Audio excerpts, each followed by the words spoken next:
Pour mettre Jésus à l'épreuve, un docteur de la loi lui posa cette question.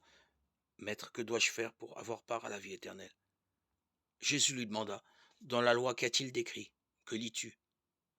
L'autre répondit, tu aimeras le Seigneur ton Dieu de tout ton cœur, de toute ton âme, de toute ta force et de tout ton esprit, et ton prochain comme toi-même. Jésus lui dit, tu as bien répondu, fais ainsi, et tu auras la vie. Mais lui, voulant montrer qu'il était un homme juste, dit à Jésus, et qui donc est mon prochain? Jésus reprit, un homme descendait de Jérusalem à Jéricho, et il tomba sur des bandits. Ceux-ci, après l'avoir dépouillé, roué de coups, s'en allèrent en le laissant à moitié mort.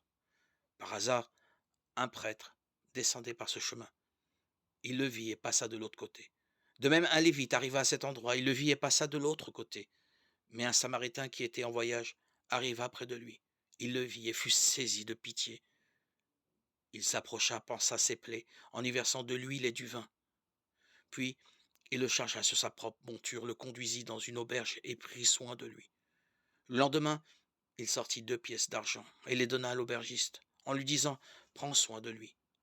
Tout ce que tu auras dépensé en plus, je te le rendrai quand je repasserai. Lequel des trois, à ton avis, a été le prochain de l'homme qui était tombé entre les mains des bandits?